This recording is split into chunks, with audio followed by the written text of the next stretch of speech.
Hey, Magic Makers. Today we are talking about a subject that is going to require multiple conversations, but I wanted to open the door with this one. And I've had a couple of other podcasts talking about menopause, right? Menopause is such a multi-dimensional conversation. And, I feel like menopause right now is having a moment. We never really talked about menopause. If you think about it, your parents sat you down and talked about the birds and the bees and where babies came from, but no one sat down and said, okay, now that the birds and the bees part of your life is coming to an end, this is what's going to happen. No one pulled you aside and said, hey, this is what happens. They just basically told you, at some point you're just going to stop getting your period, the end. Right? No one told you about the myriad of symptoms that seem to accompany when you stop getting your period. You just think like, oh, one day I'm just going to wake up and not have my period anymore, hooray. So what I've done is I've compiled, 10 of the top questions. And of course, there always are going to be more questions. So if you do have more questions, do me a favor, hit me up. I love questions, right? So that way it gives me topics to talk about for podcasts, also gives me ideas for guests to bring onto the show who have a greater depth of experience in that particular question than I do. But I do have something for you at the end of this podcast. So I do have the 8 symptoms checklist, but I also created a new checklist. It's called the Green Chromatic scale. And it is a way for you to track your symptoms. We're going to talk about that in this podcast. Way for you to track your symptoms, but be able to have an intelligent conversation with your doctor. Because I know that when I went to talk to my doctor, maybe some of you listening might have had the same experience. I went to talk to my doctor and she's like, girl, it's just menopause, so just get over yourself. She said it in a little classier way than that, but that was what I took away. And that was just like, so clearly I don't know what's going on. So there's that. So can we just get a little bit more than like, girl, it's menopause, just move on. Can we just get a little bit more 411? So today I'm going to talk about the top 10 questions that I had for myself, and the questions that I have, asked others in my community. All right, so let's just start. What is menopause, and at what age does it happen? Okay, menopause. What you will hear, the classic definition is that you go 1 year and 1 day without getting your period. That is technically menopause. The average age for most women is 51, right? That's the average age. So what that means is that when we say menopause, that is after you've had that 12 months and a day without having a period. But what I'm talking about, what many of us are experiencing, is the perimenopause. So before we hit that 12 months and a day, all the things that are happening to us happen about 10 to 15 years before that actual date occurs. Okay, so we can experience perimenopause as late as we can do it as late as our early as our late 30s into our early 40s is when that happens. And it's about a 10 to 15 year span, depending on who you are. Yes, there is potential for surgical menopause. So if I've gotten rid of my ovaries as well as my uterus, yes, immediately I will go into menopause. But for those of you who keep your ovaries, it's not as immediate as hormonally, it's not as immediate as yes, technically you're no longer getting a period, but it takes a little bit before your ovaries and your brain to be like, hey, there's something missing here, right? So it's not this like overnight sensation. Technically, from a technical standpoint, but from a hormonal standpoint, you could still be experiencing symptoms before that. So the second, common symptoms, right? What are the common symptoms? Everyone talks about hot flashes, right? Or night sweats, weight gain, anxiety, mood swings, depression, insomnia, dry hair, loss of hair, nails, libido goes into the shitter, osteoporosis, memories. This is really all driven because we are in a hormonal typhoon. The best way someone described it to me, and I think it's just the dead on way to describe it. You think about back in our preteens, right? When we were in, our hormones were raging and, you were just mad over the stupidest little things that could piss you off. And you were just pissed off and mad all the time. Well, same thing happens, but on the backside. You can be pissed off and mad about anything. It could be some boy didn't like you, or, your outfit just didn't work out for you that day. Same thing can happen now. And we become less resilient to stress. And one of the biggest culprits there is progesterone, right? Progesterone, normally when we get our periods, progesterone and estrogen are like, yeah, let's go, let's get ready to have a baby. And then 1 month, progesterone's like, yeah, I'm good, girl, this month I'm taking a break. Or 1 month estrogen's like, yeah, I'm good. I'm not doing anything this month, right? So it's like our body is just going through. We don't know when, what month estrogen is going to be like on break. We don't know which month progesterone is going to be on break, but we do know that they're going to be in lower levels, and it's not going to be as intense as they were as we were entering into our, pure like reproductive age. Also, like, when, my sleep has been crap, is that progesterone, that is one of the biggest drivers, that hormone is one of the biggest drivers of our sleep. And so that's one of the reasons why our sleep, goes into the crapper.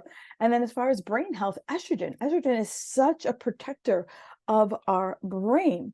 And so right now, many of us grew up in the cutting our teeth in the diet age of like no fat, low fat. Here's where I challenge you to add some more good fats to your nutrition. And I'm not talking peanut butter, and I ain't talking olive oil. I am talking about, let's look at like flaxseed, let's look at chia seeds, let's look at Udo's oils, let's look at other things that aren't coconut, peanut butter, or olive oil. Let's look at oils that we're not cooking in our oils. Let's make sure we're like add oils to your protein shake. Have chia pudding, sprinkle some of them on, drizzle some oil onto your, pre-cooked vegetables. All right. Third, what are the long-term health risks of menopause? Well, one of the things everyone talks about hormones, right? Hormones are messengers, and these messengers are things that can unlock the keys to multiple systems in our body. And so one of the biggest drivers here is that, I don't know if you've seen this, I know I've seen this and some of my clients have seen this, that if you get like just a basic blood test, but blood work, you might see this, your cholesterol is starting to increase, and you've always had low cholesterol, or your triglycerides are starting to increase, and you've always had low triglycerides, that's the fat level in your body. Those things start to increase because our hormones are, again, getting a little bit wonky as we go through this menopausal age. So when that happens, we are at increased risk for heart disease, right? It's usually it's only talked about literally like Heart Month is February, and usually it's talked about like the highest risk of women potentially having any type of cardio event. And it's because we're losing a lot of the protection that estrogen gives us because it's not coming as readily as it typically would come. We're also at risk for osteoporosis. And so for those of you, you hear all the people talking about strength training. Strength training is one of the number one ways that you can help prevent osteoporosis. And one of the reasons why is that your muscles attached to your bone. So the heavier I lift, the more that it's pulling on that bone, making that bone nice and strong. And when I have nice, strong bones, I minimize my risks of, fractures or other catastrophic issues. And so we think about one strength train, also focusing in on our balance, so that, again, if I fall, and hopefully I'm not breaking some bone, and making sure we're getting enough vitamin D on board from either taking a supplement or hanging out in the sun for about 10 minutes without sunscreen on. Another thing, weight gain, right? Many clients come to me, they're like, girlfriend, I was good, I hit 40, my body was like, girl, here's the weight, welcome home, right? With weight gain comes increased with type 2 diabetes, insulin resistance, joint pains because you're carrying more weight on your frame than you normally do, sleep apnea. And a lot of that weight comes right around your belly. So that visceral fat, that's metabolically active. So that could really, go into other metabolic diseases that you never even thought about prior to hitting this perimenopause age. UTIs, your vaginal walls are getting thinner because we're not getting enough estrogen and progesterone, making the walls get thicker to get ready for a baby. So the walls thin out a little bit. So one of the ways is to, stop holding your pee, right? If you're someone who's like, I can hold my pee forever, as soon as you feel the urge, go to the damn bathroom. Stop using douches, feminine hygiene soaps and sprays. It's the JJ is not supposed to smell like honeysuckle. I'm just sorry. And if it smells horrible, just wash, just wash your body. Okay. Think about cotton underwear, make sure that you're just not wearing very restrictive underwear, no thongs when you're working out, because that the string creates a wick from your butt to your veg. Sorry, not sorry, being a little graphic here, but you've been around me. You're not surprised here. Does menopause affect your mental health? Yeah. Yes. So I had, and I'll put in the show notes, I had a woman on probably about a month ago. We're talking about Alzheimer's, and one of the biggest protectors of our brain is estrogen. And estrogen, again, as I've talked about, gets a little wonky. And so when your brain is not being doused in estrogen, it's very likely that, for someone who has never been depressed or experienced anxiety, you might have those feelings now, or it might be even heightened. I read this statistic that was just very mind blowing for me, is that 1 in 10 women, perimenopausal women, experience suicidal thoughts who had never experienced them before. I just went through a certification, and the woman who was running it, why she started this whole thing, she was an investment banker, and she had so much it was just a sudden depression, a sudden just lack of confidence and lack of just self-esteem. She had to quit her job because, and it was menopause. It was perimenopause that brought this on. And so, you lose your self-esteem, you lose that confidence. A lot of times you could enter into a room and be like, all right, I own this place. And with the decreasing of all of our, hormones playing this wonderful dance, and I'm using the wonderful word, facetiously, it's really easy for us to have for us to think we're losing our goddamn minds, right? So it's we have forgetfulness, brain fog, losing your words, big thing for me, losing my words, and teaching, and I'll be like, wait, hang on, where are we? What's going on? Huge for me. And it's easy to lose your confidence because you're just something's going on here that I don't know. And in your head, you skip to is it a tumor? Is it this? When is it going to be over? But yeah, that's, dementia, and as I mentioned, I'll link the show notes. The numbers are staggering. It's it's less than 1 in 10 will have women will have some form of dementia when they hit, by the time they hit age 65. That just when she gave me that statistic, that just blew my mind. So are there treatments available? Yes, absolutely. And here's the thing, right? I know all of us want to have that, take 2 of these and call me in the morning. I want that for you. I wanted it for me, Lord knows. But you have to kiss a couple frogs. And that's the one thing I want everyone to be aware of, is that we have to kiss some frogs in order to find the right combination. It is like a goddamn puzzle with a zillion pieces, right? Because our bodies are so complex. So you can go the HRT route, you can go non-HRT route, you can do a hybrid of them. I'm going to have a physician on later this year talking all about HRT. So HRT is available in tablets, sprays, patches, gels, vaginally, implants, IUDs, creams, injections. So there's a lot of different routes that you can go with HRT. It's primarily about using estrogen, progesterone, and testosterone. I know some of you might be asking yourself, well, I heard that HRT is bad for you. Back in the 90s, the Women's Health Initiative did a study, and the study was flawed from the very beginning. And it's taken over 20 years for us to unpack the flaws of that study. It was done with estrogen used from horses versus any other forms of estrogen. And it just made people fearful that if you were to prescribe HRT to women, they would get some form of cancer. And so now that health initiative has been debunked, and it's slowly populating through the medical field. But just Google Women's Health Initiative. If you have questions, do me a favor, hit me up. But that study has been debunked, and HRT is now making a resurgence as far as something that providers are prescribing to their doctor. It doesn't have to be expensive.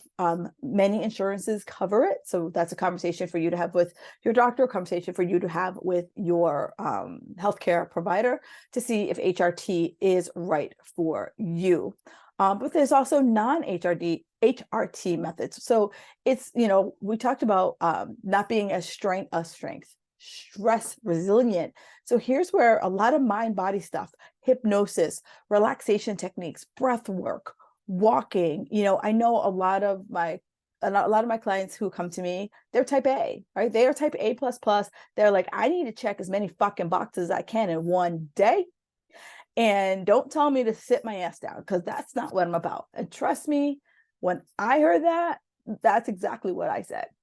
And now I was a stress ball, and I'm a recovering stress ball. And it's really funny because I just started working with a new coach on some gut health stuff. And so one of the questions was about stress. And she's like, and my stress levels were like 0 to 3, which is like, wow. Like most people come to me and they're like, a live nerve. And I was like, I am a recovering live nerve. Like I can have those periods where I can get a little cuckoo, but I have worked really hard to like get a little cuckoo and be able to bring it back. And so that's one of the biggest things that I can stress for you going through perimenopause/menopause is to really, really hone in on your stress. And if you're someone who's like, oh, that's just my life, red flag for you to really, really start to zone in on that. And if that sounds like you, girlfriend, let's have a conversation. But yeah, there's plenty of ways to really take hold of that. And I know many of you are like, well, what kind of supplements can I take? Well, here's the thing. You can't out supplement your lifestyle. If you're stressed like a mofo, you are not sleeping, you are drinking like, alcohol is going to be banned the next day. Those are 3 things you can start on right now, right? Because I'll tell you, the alcohol will definitely help with your sleep, weight management, stress, same thing with weight management. We are not as resilient from stress. So we need to be able to find a way to chill ourselves way the hell down.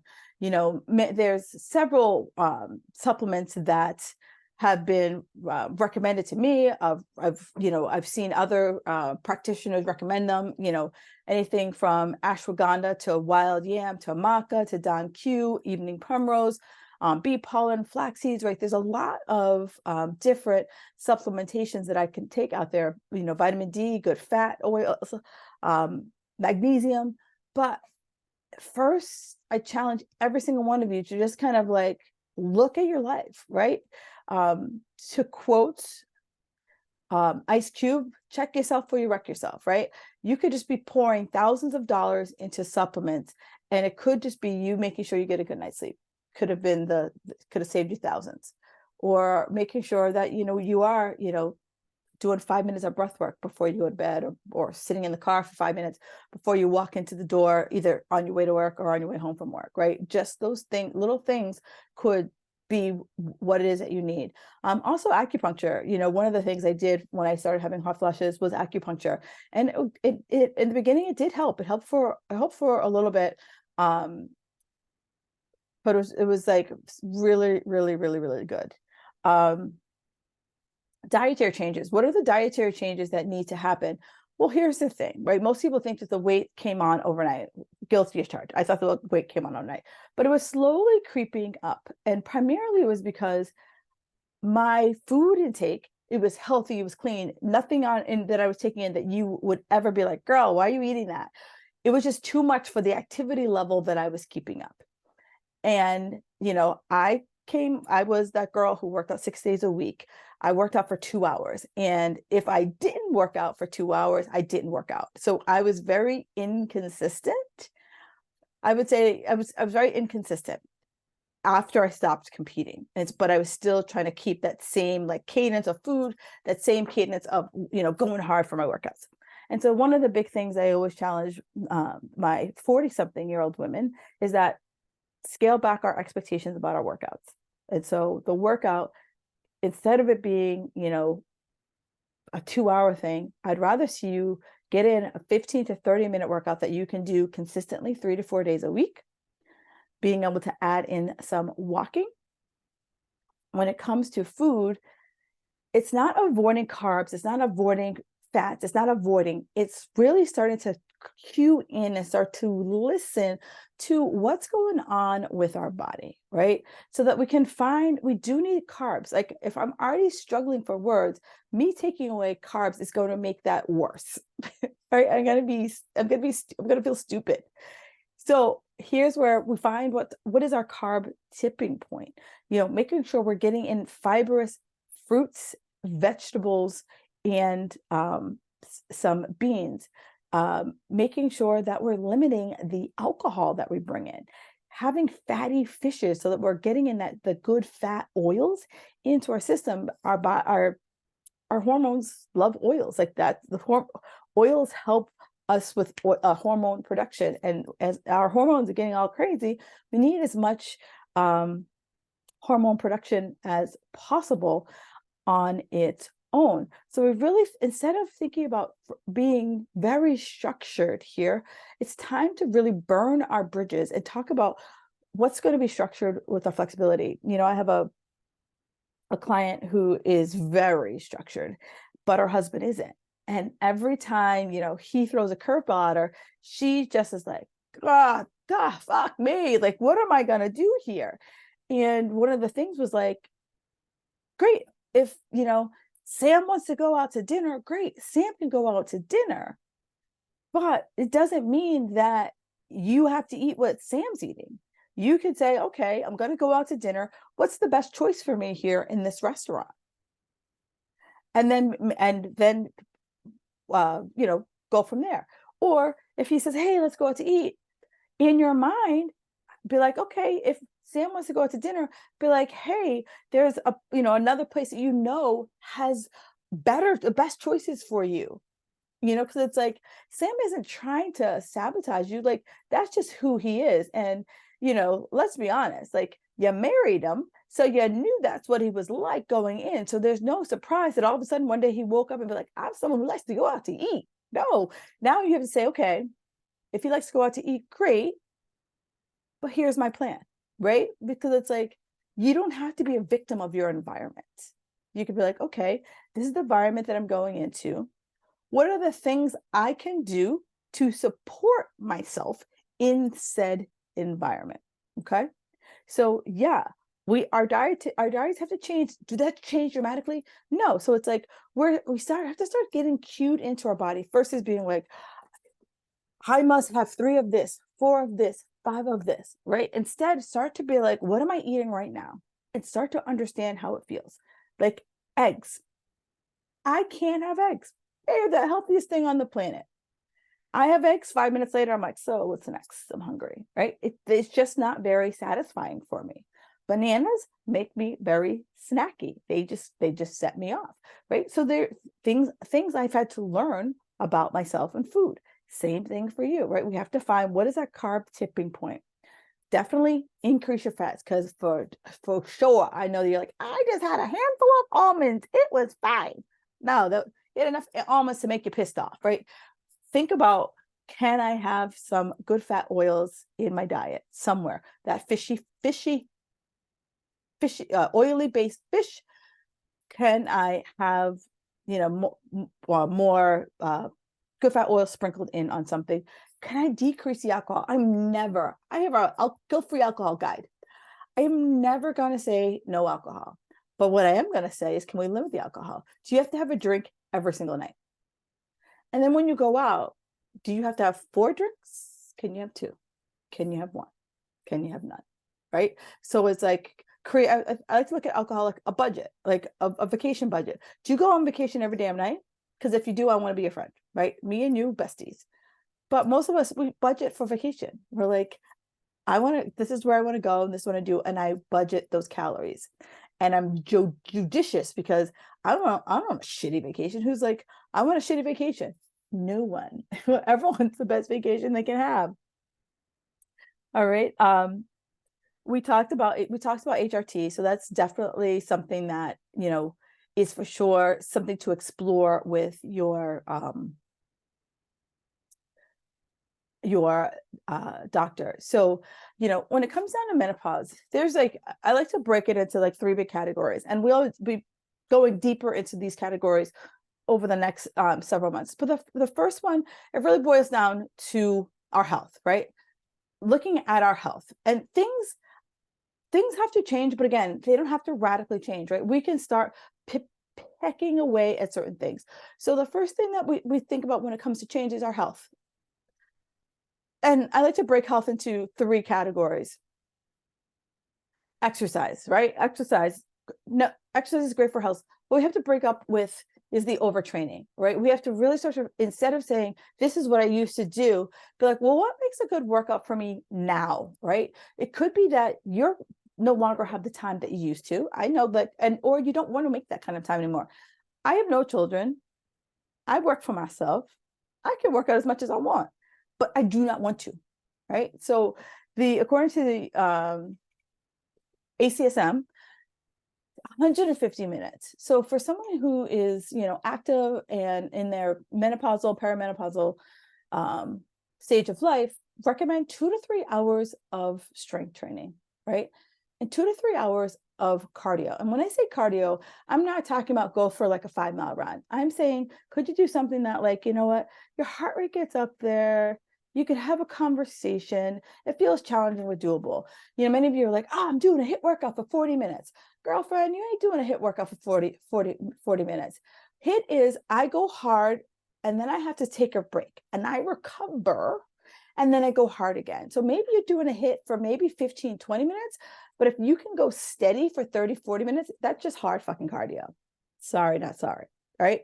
So we want to think about exercises that, choosing, 2 to 3 days a week, your strength training, putting in some cardio there, because when I strength train, fights insulin resistance, bone loss, muscle loss, right? And if you're saying, well, I also use exercise as my form of relaxation, I have to say, you know what, girlfriend, let's find something that isn't as demanding on you.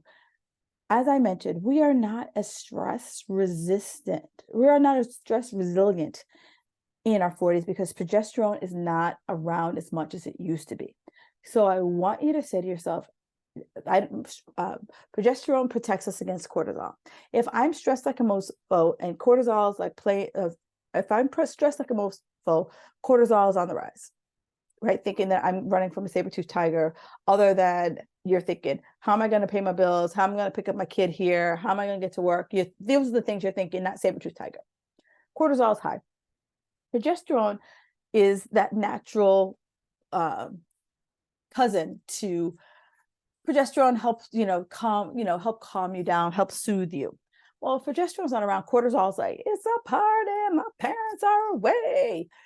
Then we throw more exercise on top of that, which adds more to that cortisol fire. And instead of giving it that relaxing feeling that we have typically got from it, it's just throwing another log onto the fire. So I challenge you to come up with other ways of relaxing other than I work out. Then we talk about nutrition, right? So we talk about nutrition is like, we want to make sure that we are eating foods that are just just fueling our metabolism. And as I mentioned, like picking our nutrition battle, so that if I do have friends or family who want to go out to dinner or be social, you're not like, oh, what do I do? I don't want to bring my cooler food or drink my protein shake on the way to the event. it's like you go in there and you make the decision. You're like, this is how it's gonna go down, and you're not worried about the environment that you're in. You're not worried about peer pressure. You're not worried about the emotions that are going to be brought up. You're like, you've made a decision and you know how to make it work. Versus going in there and saying, well, I didn't make any good choices, and this is how it was. No, you are like, boom, I know how it's going to go down. I know how it's going to work. Then we could talk about supplements. We could talk about playing around with all of the different carbs and good fats and proteins, so that, we're feeding this great new metabolic health. We also can, talk about brain and heart health here. And then we move into hormones, right? Hormones are, what is causing this entire eruption that's going on through our body. So, we break down, like, what the heck does estrogen do? What does progesterone do? Testosterone, how does it influence insulin resistance? Why do you have belly fat? Really go into further detail with HRT and the various modalities that HRT can possess, getting into the non-HRT, options. And then really, this is my jam. And so really diving into your habits, right? What are the habits that are serving you now? What are the habits that you need to start to invest in moving forward, so that, you can better manage that stress, so that it doesn't, spill into the way you make your nutrition decisions, so that there is more structured flexibility, so you have a better understanding about, your commitments and how that impacts on your stress management, impacts on your time overall. So there's a lot of different ways you can go when it comes to menopause. And so, today I just wanted to kind of open the door for you for, the questions that I get. If this is like made your head explode, I apologize. Listen a few times, listen in doses. If you have specific questions, you can always find me in my Facebook group. I'm always hanging out there. You could always shoot me an email, hello@kimbarnesjefferson.com. But, menopause is a beast, and it comes at all of us in different timings, different ways, different shapes, different forms. But it's definitely something that can be managed once we understand what it's all about. And as I mentioned, I have in the show notes, you'll find the Green Chromatic scale. This is where I want you just to sit down and just check off the boxes and be like, what am I experiencing? And then, maybe in a month from now, go revisit and say, this is what I'm experiencing, so that when you do go to see your doctor, you can say, Dr. X, I've been tracking this for 6 months and this is what I've experienced, right? So that way, you go in armed, so that, you can start to like show your doctor, like, it's not this like one-off thing. And you're like, well, I don't know when that happened. You go in and you're like, I started tracking on May 1st. Here we are, December 1st, and this is what's been happening for me. And then that way your doctor's like, oh, so there's a trend, there's some science behind it. And then your doctor will probably, hopefully your doctor will perk up even if you don't have this. But if you do have this, your doctor will be like, oh, okay, you've been tracking some stuff, right? So definitely check out the show notes about that. All right, ladies, enjoy the rest of your day, and I will talk to you next week.